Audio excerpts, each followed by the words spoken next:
October 29th, Ultimate Traders, Nathan from Queens. This is the first video I've done in probably about 3 weeks.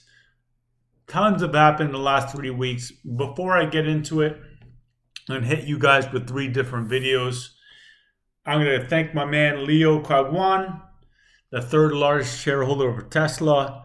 So I sent him a tweet maybe about a week and a half ago regarding him saying that Tesla is going to buy back shares. I sent them a tweet about them doing the buyback. I also sent them a video that I did on May 2nd stating what's going on with Tesla as a company since it's IPO'd in 2012 and the whole 9 yards about how all they've done is sell shares. They have gone positive cash flow recently, the last 2 years. They make a lot of the money from regulatory credits, so it is what it is. I respect that billionaire will notice me. He has close to 20 million shares of Tesla, close to $4 billion. So the fact that a Tesla bull will actually read my tweet and actually retweet my tweet to his 30,000 followers tells me that, hey, I'm gaining traction. Because after all, you know what? My goal personally is to get an opportunity. So I'm going to send out this video to Leo. Whatever happens, happens. I don't mind. I'm not here looking for fame. I'm not here, asking for money or anything like that. I would like to get opportunity. And I've even gone so far as to say that, if someone doesn't make money, that I'm willing to do this for free. I'm willing to do it for free. And then if someone makes a ton of money, hey, I should be compensated for it. Because it's, you just can't assume that there's no one as good as Warren Buffett or Carl Icahn or Bill Ackman. And just because I'm Nathan from Queens, Ultimate Traders on Reddit, that I can't know just as much as them. So the whole purpose of this video is to talk about, why it's important to listen to others. Because even though I've been trading since I was 14, quite a while, in the mid 90s, I've been trading since I was 14. I got into this with hopes to buy a car because when I was 14, I was always hoping when I was 17, I was going to save up money from being a math tutor. I was a math tutor from about 12, 13. I was charging $10 an hour back at the time and doing private math tutoring. And I took that money and I put it in stock because I have an uncle. He passed away, unfortunately, when the whole market crashed because 2000 was bad. I don't want to go into that. But he told me instead of saving up from tutoring and buying like a really battered used car, there's a way that I can actually buy a nice car. He actually told me when I was about 12 or 13, but I decided to open up an account with his help when I was 14. The whole point of that is, to me and to the people, so when I was 16 years old and I was in high school, I had Fridays because I was taking a lot of classes. So I was able to get up early on Fridays. I showed up to my broker's office in the city. This is JB Oxford. This is in the 90s when I turned 16. He didn't think I was so young. And hey, there I was. And he introduced me to a lot of people. I met everyone at the broker's office. Eventually, I met a real market maker. Because market makers actually came out in the late 80s. Bernie Madoff introduced market makers, where people can match trades, buy and sell orders. So at that time, no one told me that the stock market was an auction, but there were a lot of people and market makers telling me about the bid and ask.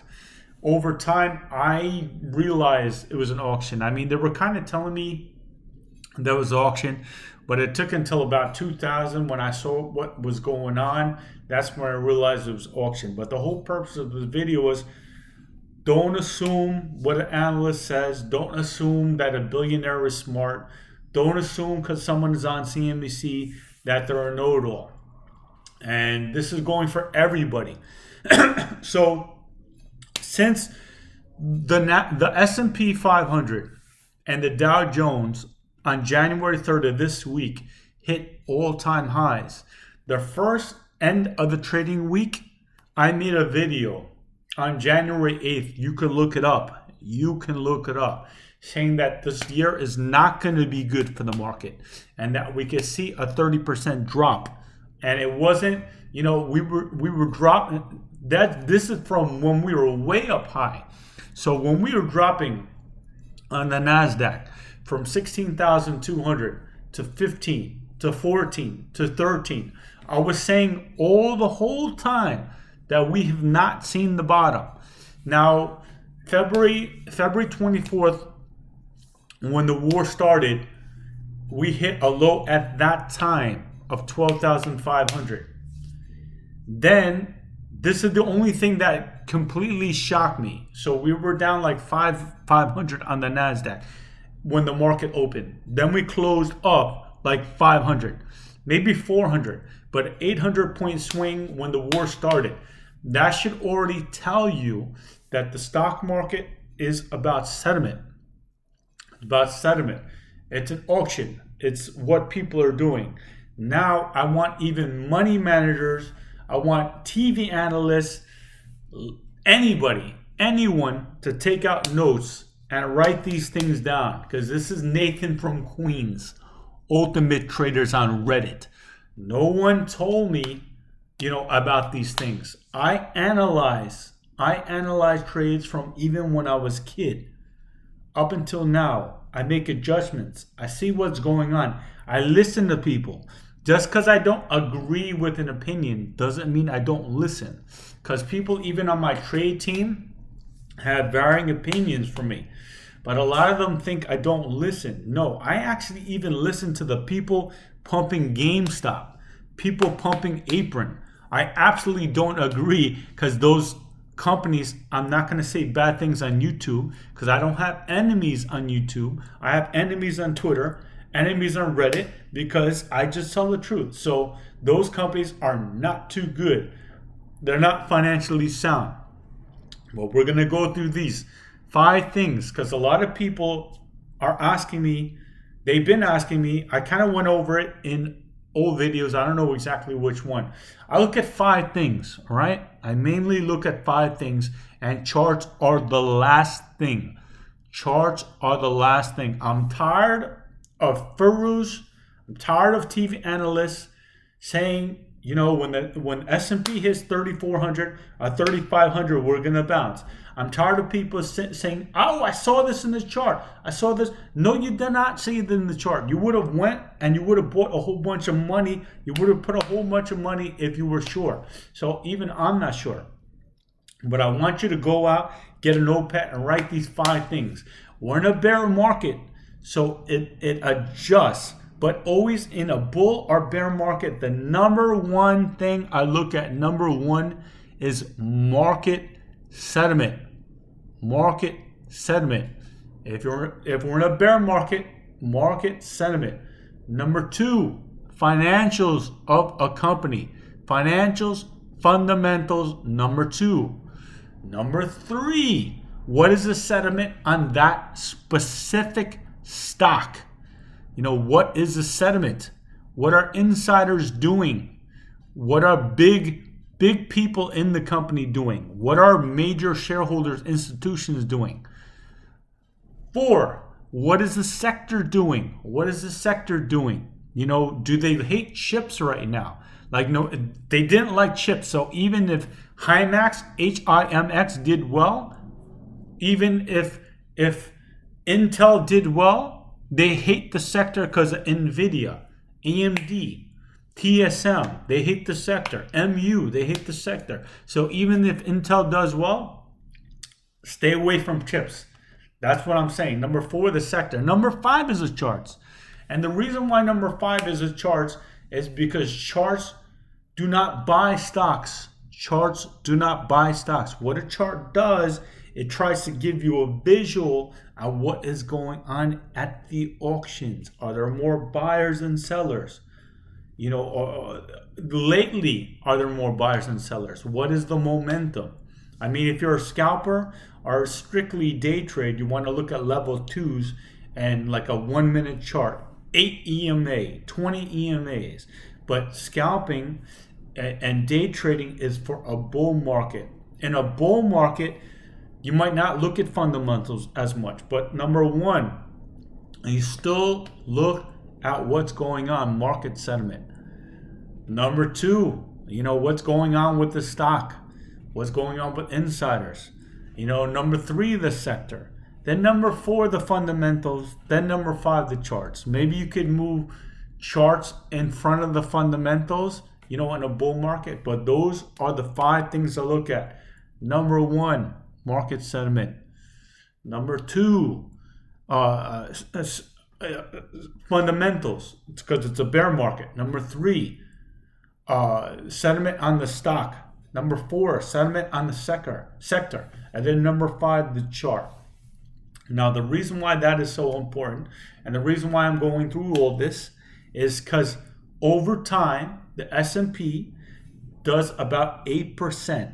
8% since like the 50s, 8% on average. So we already know you have to be bullish long term. You have to be bullish long term. However, once every 12, once every 13 years, we have a bear market, a 20% drop. 10% is a correction, 20% is a bear market. So we got to be ready when it happens. Stocks don't only just go up. It doesn't happen. So when we get the alerts, we got to pivot and switch to it being a bear market. Now, the difference between this bear market and 2008, that was the last time we had a bear market, is we have so much retail. So we got insane volatility. And just like I said, it's natural. We have to be bullish. Not only do we want to be bullish, we have to be bullish long term. Because over time, the S&P, the Dow, the Nasdaq, they've all gone up over time. The Nasdaq 100's been up like 13 to 14% since existence. I think it's only been around since like the late 90s, I'm going to say. I'm not sure off the top of my head. It's more risky. It's more volatile. All this tells you that over time that we have to be more bullish. All the new traders and all the new retail, they haven't been around in a bear market. We haven't had a bear market since 2008. So it's very important to know what's going on with that. It's very important to see what happened in the past and have a general idea of what's going on. If you want to listen to other gurus or you want to listen to TV analysts, do what you want to do. But I'm telling you, don't just assume because I'm Nathan from Queens, Ultimate Traders on Reddit, I'm not known, and because of that I'm wrong. Because I am telling you, we have not hit a bottom. Why is that? That is because interest rates are going to go up this week, 0.75. Mind you, months ago in August, when people were saying we're going to pivot, that the Fed was going to stop. And notice that if you look at all my videos, all my posts, I never stopped. I didn't do wishy-washy like all these analysts that want confirmation bias. So they keep switching their opinions on bull, bear. No, I've been the same thing since October. Since October, when I saw that the market was peaking, telling everyone things are going to go down, and I was buying puts. In January, same thing. In February, when we went from 12,500 to 14,800 straight up in like 5 or 6 weeks, and that's when I started losing on puts for no reason, because there's a lot of people that are too bullish, and naturally people are bullish. But what I'm trying to say, I did not change my idea. I did not say things were gonna get better. Things are gonna get worse.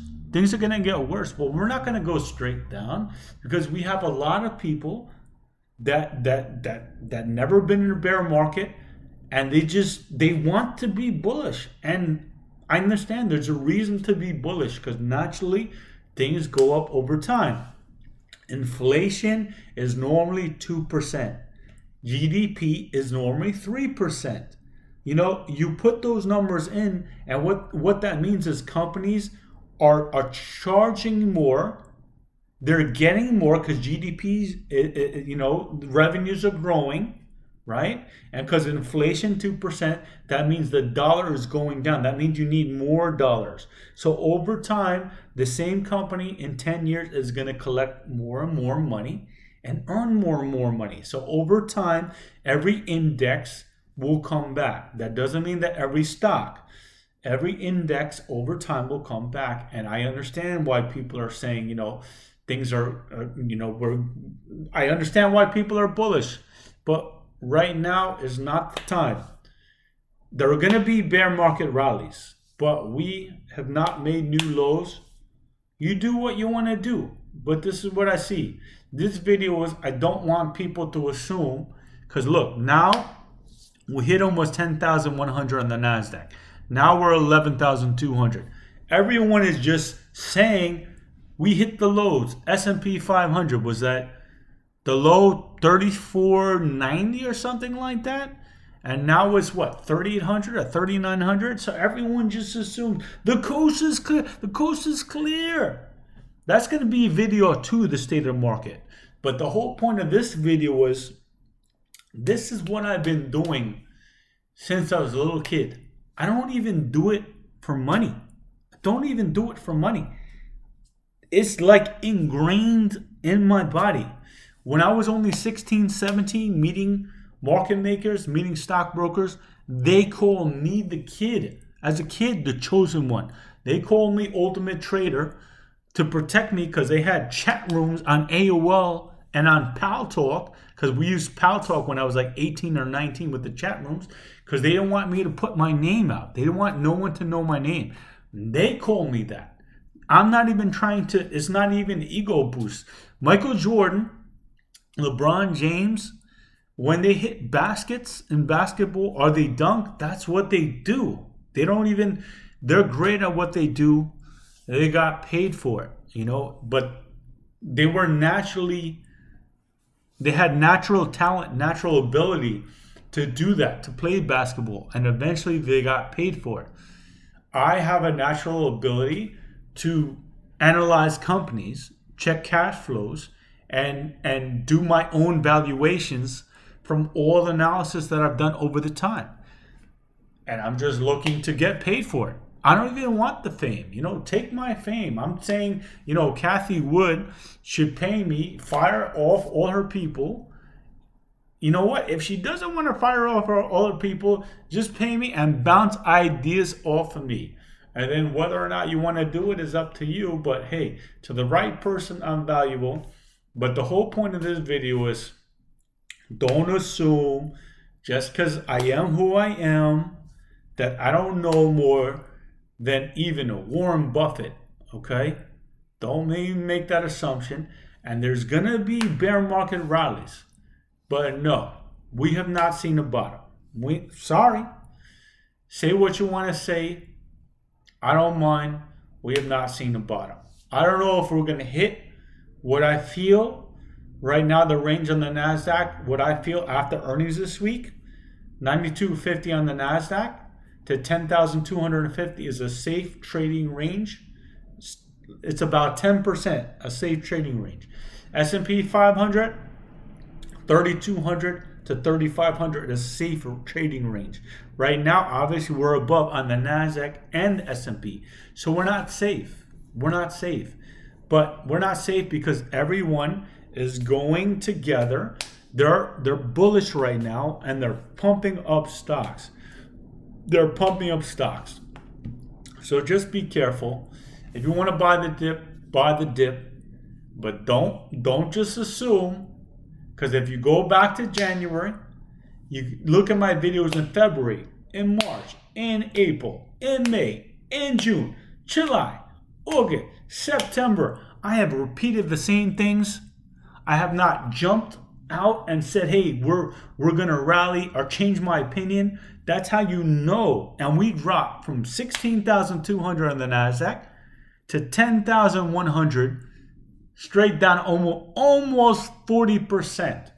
Of course, there was ups and downs. You know, we got bulls, but look at that. And I'm telling you right now, nope, we did not hit a bottom. Whether we hit 92.50, I don't know, but we have not hit a bottom on the Nasdaq or the S&P. Now we may have hit a bottom on the Dow Jones because the Dow Jones, each of the 30 stocks holds only 4 points, and they're all even. And the Dow Jones isn't controlled by tech stocks, but the S&P 500 and the Nasdaq are controlled by tech stocks because tech stocks are the giants and they mean the most to those indexes. So the Dow is holding up. It has good energy stocks, good banks, health insurance companies like United Healthcare, J&J. You know, they're doing well. So and Caterpillar did awesome earnings, just awesome. ExxonMobil, just awesome. They're holding up the Dow. All right. So this video, I'm sorry, it is pretty long, but I just don't want people to assume, and I am getting tired of people just assuming that another analyst or assuming that this money manager is correct. Here we are, baby. October 29th, 2022. And I'm telling you that we have not hit a bottom.